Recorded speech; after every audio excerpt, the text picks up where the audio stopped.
les amis, j'espère que vous allez tous très bien. Aujourd'hui c'est lundi et le lundi sur Popote & Potager, vous le savez si vous suivez la chaîne, c'est Veggie. Tous les lundis sur cette chaîne, on cuisine des recettes végétariennes. Alors il fait très froid en ce moment, il gèle, du coup c'est le moment de profiter pour préparer d'excellentes soupes, potages ou veloutés. Aujourd'hui je vous propose de faire un velouté de courge. Alors pour cette recette, vous utiliserez la courge que vous avez à la maison ou que vous préférez. La recette est valable pour toutes les courges. Ça y est, vous le voyez, la soupe est prête. Je vous propose de regarder ensemble comment on la réalise. Allez, c'est parti.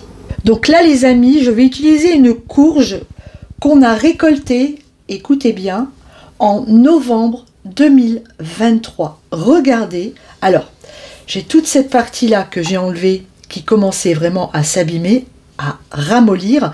Mon idée c'était de voir combien de temps je pouvais conserver les courges. Donc j'ai enlevé la partie abîmée et regardez, toute cette partie là, je viens de la couper, elle est en train de perler, elle est encore magnifique et c'est avec elle qu'on va réaliser notre potiron. Je vais en couper un morceau à peu près 1 kg et je vais l'éplucher. Je continue ma recette en mettant de l'huile d'olive à chauffer, évidemment celle de mes partenaires Terra Delissa est parfaite, et dans cette huile je vais mettre mes oignons que j'ai coupés grossièrement et on les laisse dorer gentiment.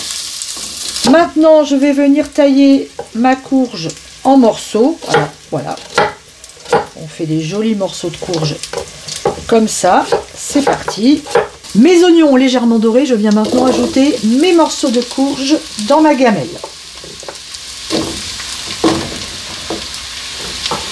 J'assaisonne en sel et en poivre du moulin. Je mélange et je laisse revenir environ 3 minutes. Il est temps maintenant d'ajouter un bon demi-litre d'eau. Voilà, on recouvre juste notre courge, parfait. Un petit coup de cuillère et on va pouvoir laisser cuire à couvert pendant 30 minutes. Pendant que ça cuit, on va préparer nos croûtons. Alors on prend un morceau de pain légèrement sec, on va venir le hailler, bien le frotter, hein. C'est ça qui est bon, c'est ça qui est gourmand, avec de l'ail. On y va, on est généreux. L'ail, c'est très bon pour la santé. Je frotte recto et verso. C'est bon pour le pain. Et ce qui me reste là, l'ail, je ne vais pas le jeter, hein. Je vais le mettre dans la soupe. Et je viens maintenant couper des croûtons dans mon pain. Alors, prenez un couteau à dents, un truc qui coupe bien parce que c'est un petit peu dur. Et là, on va faire des croûtons. Ça va être trop bon. Pour la cuisson de nos croûtons, on vient faire chauffer une grosse cuillère à soupe d'huile d'olive dans notre poêle et on va y jeter nos croûtons aillés. Voilà, il faut que l'huile soit bien chaude, hein. Faut que les croûtons tout de suite commencent à saisir.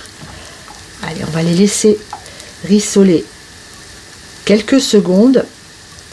Au bout de 30 secondes, moi je viens les retourner un par un pour être certaine qu'ils s'imbibent bien d'huile sur tous les côtés. Vous voyez, ça va vite, hein, ça commence déjà à dorer. Et une fois que c'est fait, voilà, je viens les remuer comme ça. Hop, je les laisse à nouveau un petit peu sur le feu. Je débarrasse sur une assiette sur laquelle j'ai mis du papier absorbant. Une fois que notre soupe est cuite, on vient la passer au mixeur plongeant ou au blender si vous avez un blender.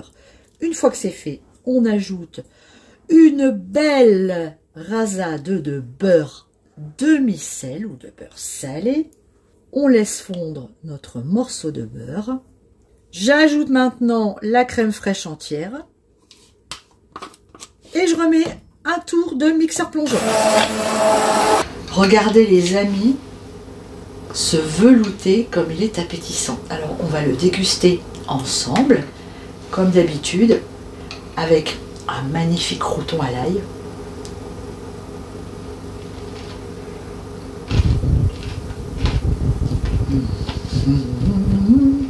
C'est bon.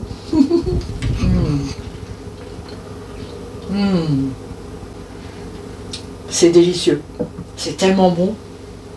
Alors oui, je vous le concède, c'est quelque peu calorique, hein. Le beurre, la crème, vous n'êtes pas obligé de les mettre. Mais honnêtement, ça donne à se velouter toute sa gourmandise. C'est vraiment très bon.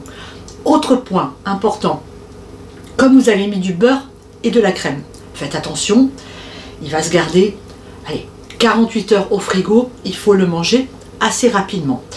Pour cette recette, moi j'ai utilisé une courge longue de Naples. Ce sont des courges qui sont assez volumineuses, qui sont vraiment délicieuses, légèrement sucrées. Elles sont vraiment très très bonnes et elles poussent très très bien. Si vous voulez tester ce genre de courges dans votre potager, allez faire un tour dans notre boutique popotetpotager.fr. Vous y trouverez les semis à la vente. Les amis, je vous embrasse très très fort. Faites de la soupe, c'est la saison, c'est le moment, on en profite. Gros bisous à tous, à très bientôt sur Popote et Potager. Ciao.